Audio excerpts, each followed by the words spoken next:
I pushed open the door of the new mansion by the Willamette River, and immediately, an unfamiliar scene struck my eyes. Blue and yellow balloons floated on the ceiling, shimmering under the chandelier's light. Lively chatter mingled with the upbeat pop music, completely different from the jazz playlist I had chosen. On the main wall of the living room, large letters glittered with the words, "Congratulations on your promotion, Brian." The banquet table was piled high with gifts, silk-wrapped boxes, bottles of wine, and a cake inscribed with Manager Brian Hayes.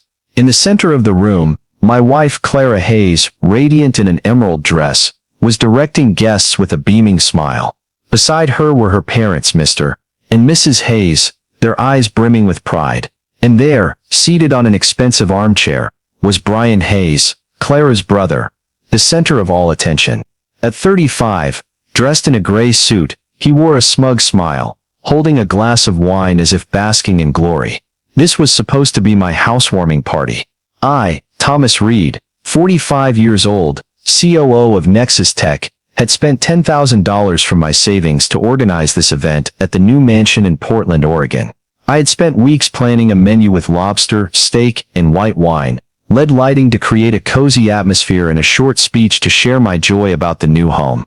This mansion, with its large glass windows overlooking the Willamette River and the misty Hood Mountains, was a dream I had pursued for 20 years.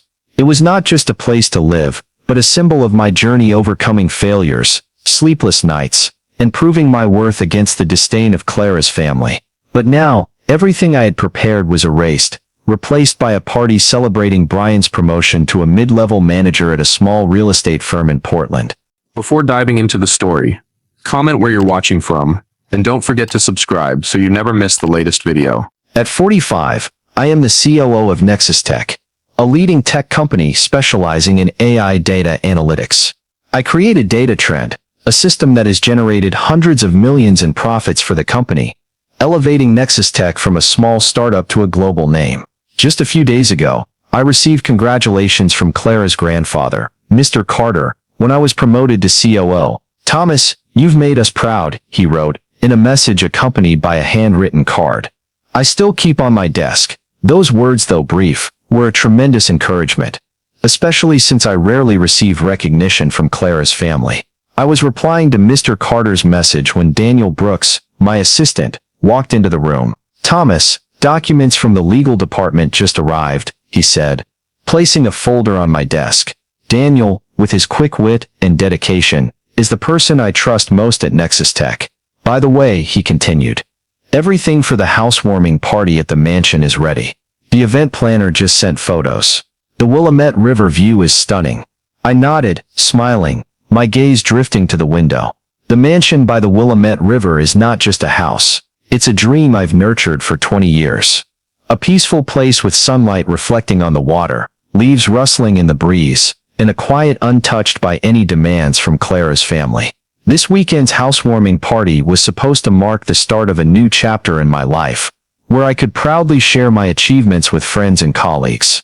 But then Daniel hesitated, his voice lowering. "There's one more thing, Thomas." He picked up the tablet from my desk, scrolling quickly. "There's an email from Clara about the party preparations."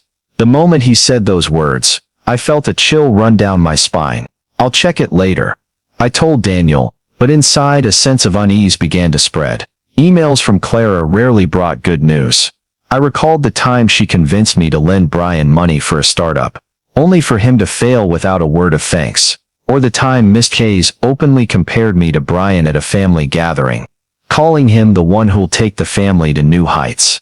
Those memories, though years old, still stung like unhealed wounds. I glanced at the clock on the office wall.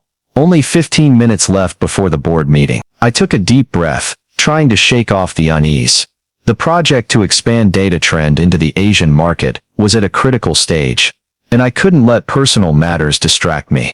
I opened the folder on my desk, starting to review the implementation plan. DataTrend is not just a data analytics system. It's my life's work, the result of years learning from failure. From my days as a young engineer in Hawthorne District, I learned a harsh lesson. Let your guard down for a moment, and you can lose everything you value. Now as COO of NexusTech, I never let myself relax. But the unease lingered. I knew Clara's email might bring something that would upend my plans. Deep down, I had a gut feeling things wouldn't go as I hoped. I closed the folder, looking out the window where the shadows of Portland's buildings stretched across the floor. I told myself to brace for what was coming. Because if there's one thing I've learned from 15 years with Clara's family, it's that I have to protect what's mine. When I was young, my father died of heart disease at 15. My mother remarried soon after, but my new stepfather never treated me like a son. I chose to live independently, working part-time to get through college and rising in the tech industry. Those years taught me that if I wanted to keep something, I had to defend it myself. When I married Clara, I thought I'd found a true home. Her radiant smile and warmth made me believe we could build a future together. But things changed when I met her family. Mr. and Mrs. Hayes and her brother Brian. They never hid their contempt for me. "He's just an ordinary engineer," Mr. Hayes once said at a family gathering, right in front of me. "Brian's the one who'll make it big." Brian, then just a salesman, was praised by the family as if he were a genius. In the early years of our marriage, I tried to fit in. I supported Clara's family financially, from paying off the mortgage on their Portland home to helping Brian land a job at a real estate firm.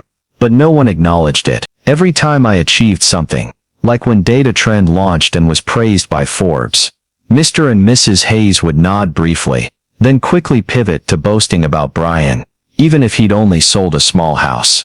Clara, though she loved me, often stayed silent during her family's jabs. She said it was just how her family shows affection for Brian. But I knew the truth. I sighed, opened my laptop, and decided to face Clara's email. The subject was simple: party update. But when I clicked it, my heart seemed to stop. A photo appeared, the living room of the Willamette River mansion, filled with blue and yellow balloons, with the words "Congratulations on your promotion, Brian," on the wall. There was no trace of the LED lighting or the menu I'd chosen.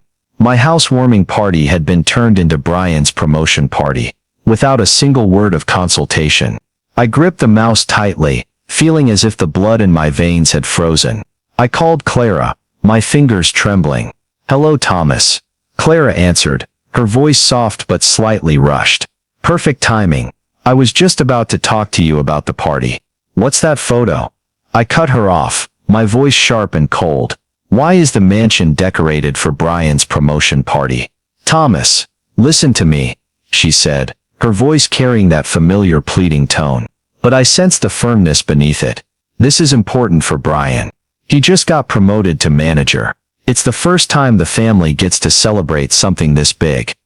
"Big?" I asked, trying to contain my anger. "This is my housewarming party. I sent $10,000 to organize it. This is my event, Clara, not Brian's." "But he's my brother," she replied, as if that explained everything. "Mr. and Mrs. Hayes are thrilled. It's a chance for the whole family to come together. You've already invited friends and colleagues. They can still come. We can all celebrate Brian together." I took a deep breath, anger flaring. I sent $10,000 for my party, not to throw one for Brian. "Thomas, don't be like that," Clara said, her voice softening but insincere. "You're the COO of NexusTech. You have a new mansion. You're successful. Brian has nothing. He needs this day." Her words cut like a knife. "Because I'm successful, I have to yield. Because I have a mansion, I have to share it with Brian." It was the same tired logic her family had always imposed on me. "What about Mr. and Mrs. Hayes? Did they know about this?" I asked, my voice calm but cold. "Of course," Clara replied. "They're thrilled. Mom sent out the invitations. We're calling it the Hayes family's special party." I wanted it to be a surprise. "A surprise?" I repeated, my voice bitter. "So I don't get to know about my own party?" Clara fell silent for a moment, then said, "Thomas, don't make a big deal out of this. Grandpa's coming too. Everyone's looking forward to it." "Mr. Carter's coming?" I asked, my tone softening slightly. Mr. Carter, Clara's grandfather, was the only one in her family who always treated me fairly. "Yes," Clara answered. "He just called, really excited." I hung up, staring out the window where darkness had enveloped Portland. I knew arguing with Clara now was pointless. She had made her decision, and her family always backed her. But deep down, I had made a choice. This housewarming party wasn't just a party. It was a symbol of what I had achieved, and I wouldn't let it be stolen. I opened my desk drawer, pulled out the speech I had prepared, and began revising it. Daniel Brooks, my assistant, walked into the room, his face worried. "Thomas, about Clara's email. I think you should respond soon," he said, placing the tablet on my desk.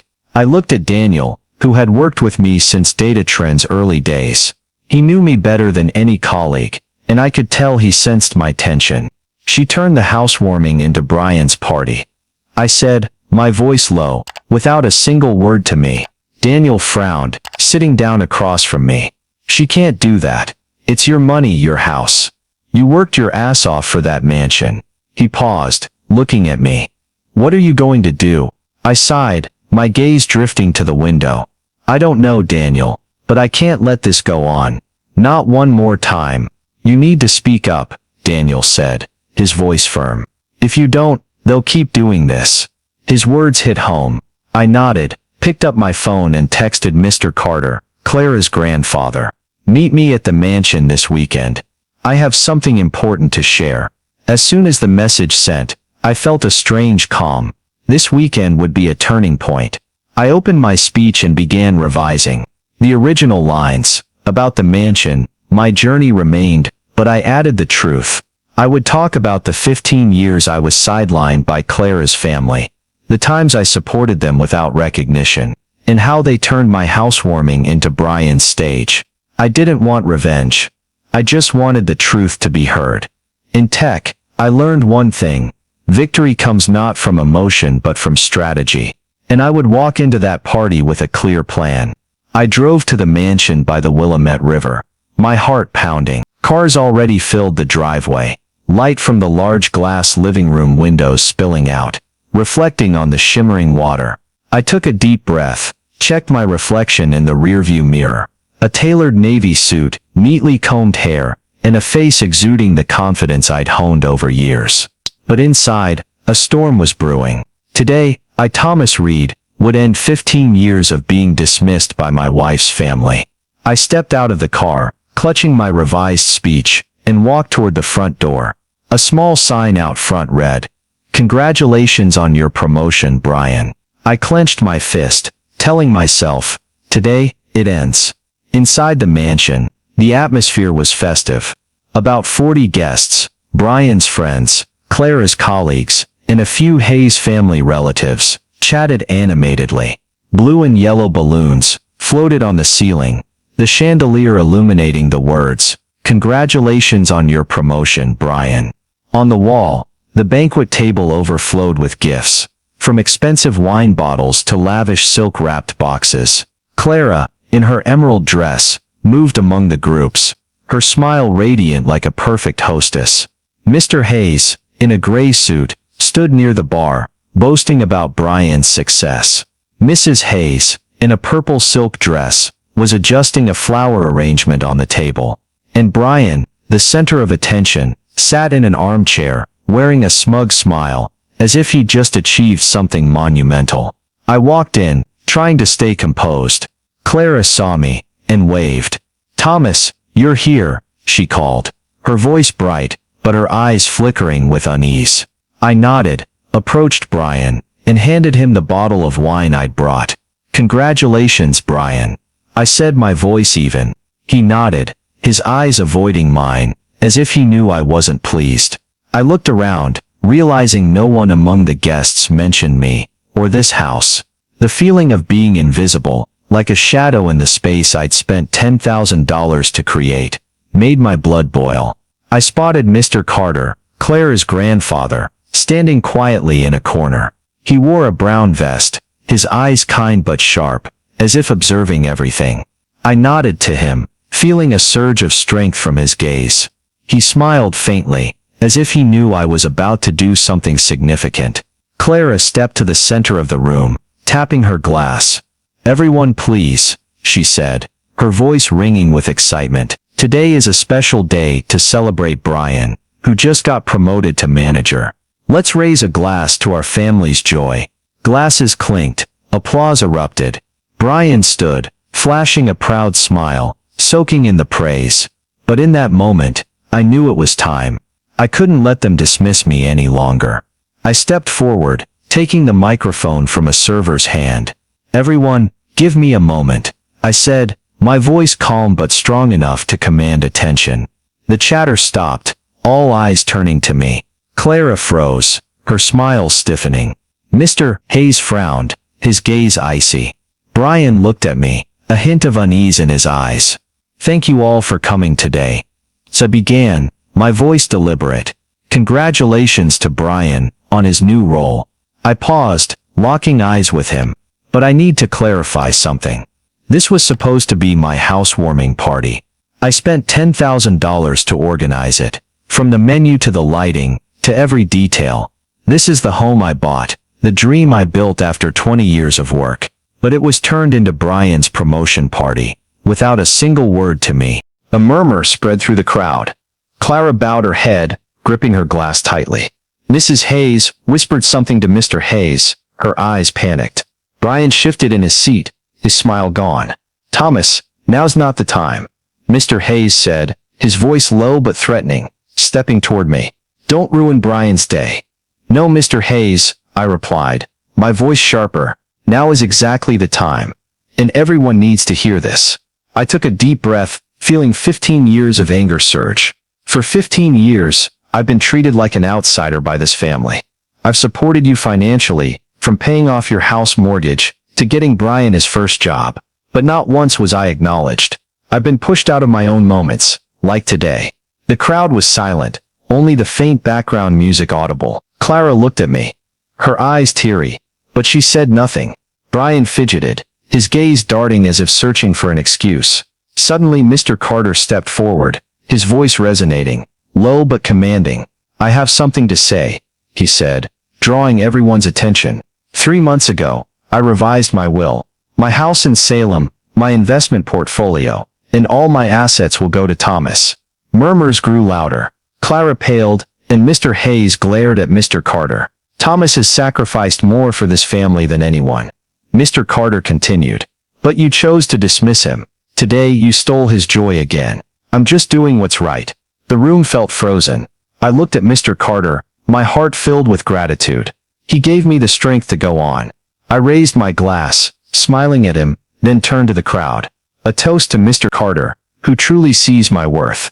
I said, and a toast to me, Thomas Reed, COO of NexusTech, who built DataTrend and this home with my own hands. The air in the living room of the Willamette River mansion seemed to freeze after my speech. Stunned gazes, awkward whispers, and a heavy silence enveloped the room. Enough, Thomas, Mr. Hayes roared, stepping closer, his voice dripping with menace. Who do you think you are, ruining Brian's day? You weren't invited here to pull this stunt. His words hit like a slap, but I didn't flinch. I had waited too long for this moment. You're wrong, Mr. Hayes, I replied, my voice calm but sharp, looking straight into his eyes. This is my house. I paid for it. I spent $10,000 on this party.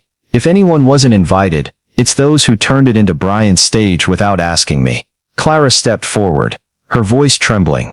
Thomas, I'm sorry, she said, her eyes welling with tears. I didn't think it would turn out like this. I just wanted the family to be happy. But her apology came too late. I looked at her, the woman I had loved and lived with for 15 years. But this time, I couldn't forgive easily. Clara, I said, my voice low but firm, you knew this was my housewarming party. You knew I poured my heart into it. But you chose your family, like you always have. Brian jumped up from his chair, his face flushed. You're ruining my day, Thomas, he shouted, pointing at me. This is my moment. You can't stand me getting attention, can you? His words made me laugh bitterly. Brian, who had never accomplished anything significant, dared to say I was jealous. Brian, I replied, my voice cold, I don't need the spotlight. I built NexusTech, created DataTrend, and bought this house with my own hands. But I won't let you or your family take what's mine. I turned to Clara, and Mr. and Mrs. Hayes. If anyone needs to leave, it's not me. This is my house. Mr. Hayes stepped closer, just a step away, his voice hissing through clenched teeth. You'll regret this, Thomas. You'll be cut off from this family. No inheritance, nothing. His threat echoed, but I was no longer afraid. I had overcome too much to stand here, and I didn't need anything from him. Mr. Hayes, I said, my voice even, I don't want anything from you. I never have. I turned to Mr. Carter, who stood silently, his eyes full of support. He nodded slightly, as if confirming I had done the right thing. I felt a new strength, as if 15 years of suppression had been unleashed. Mrs. Hayes, who had been silent until now, suddenly spoke, her voice trembling. Thomas, how could you do this? We're family. But her words only deepened my bitterness. Family? They had never treated me as family. I shook my head, not responding. My gaze passing over Clara. She bowed her head, unable to meet my eyes. Mr. Carter stepped forward, placing a hand on my shoulder. Let's go, Thomas, he said, his voice low but warm. We're going home. I nodded, feeling comforted by him. Daniel Brooks, who had been quietly watching from the corner, approached, his eyes full of admiration. You did great, he whispered. I gave a faint smile, then left the living room with Mr. Carter and Daniel. As I stepped outside, I paused, looking back one last time. Clara slumped into a chair, her hands covering her face.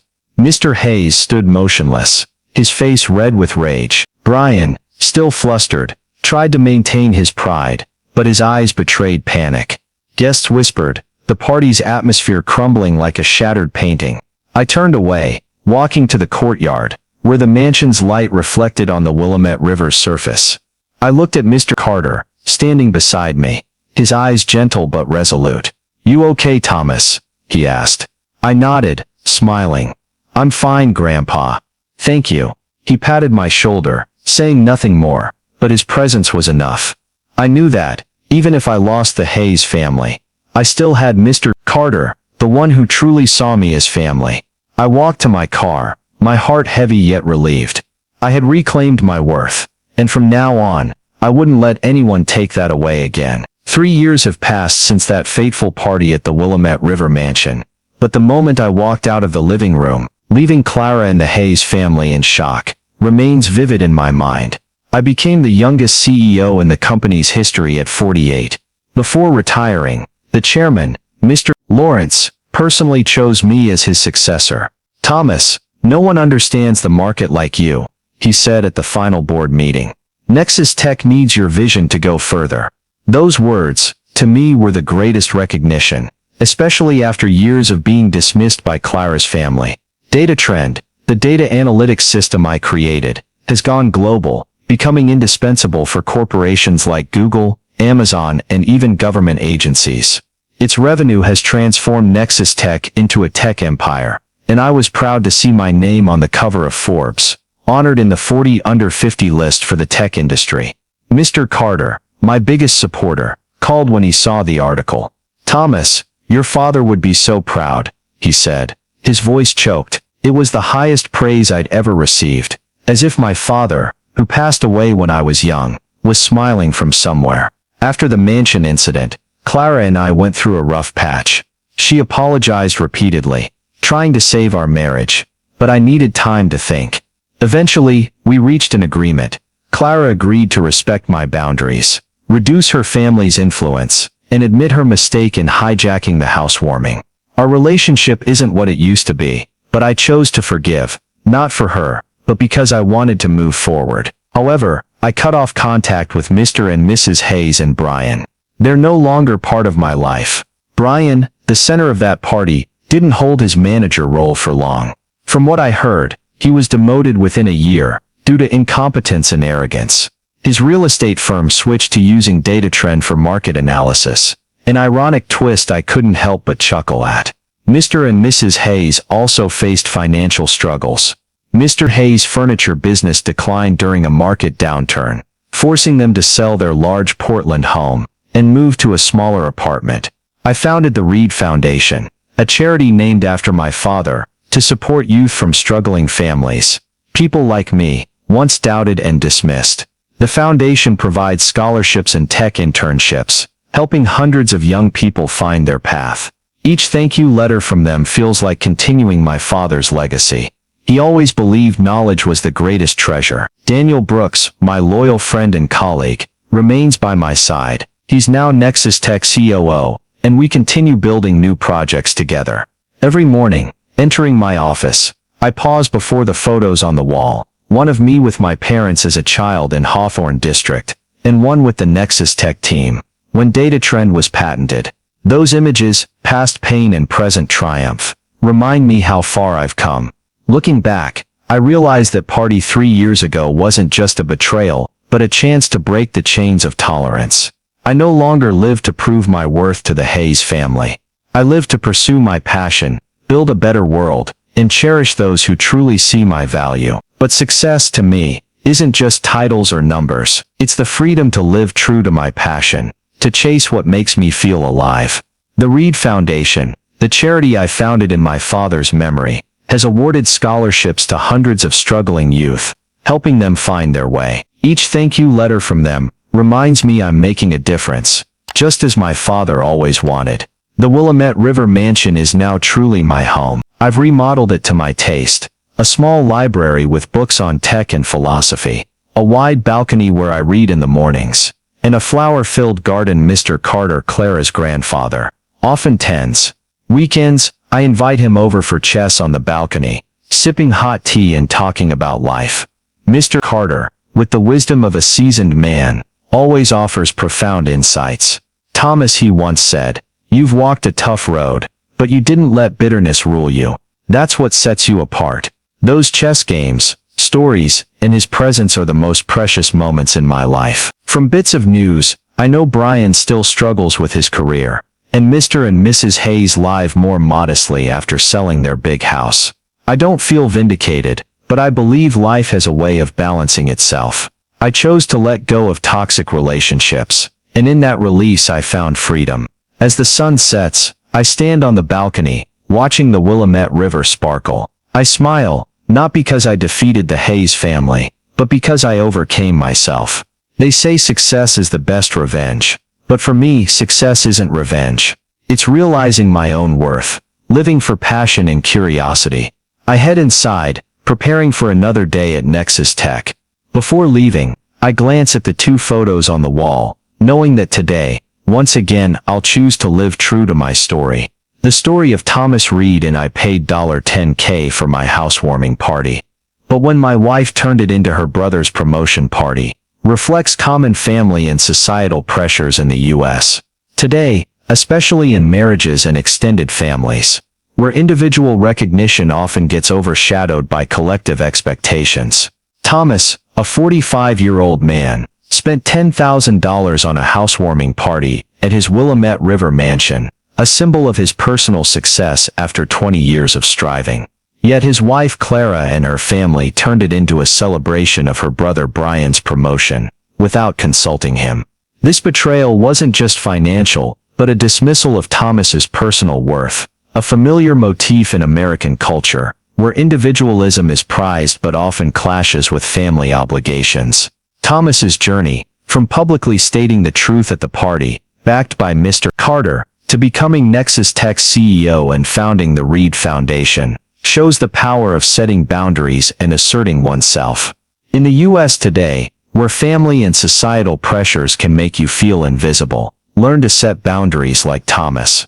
When Clara and the Hayes family favored Brian, Thomas didn't stay silent but confronted them, exposing 15 years of being sidelined.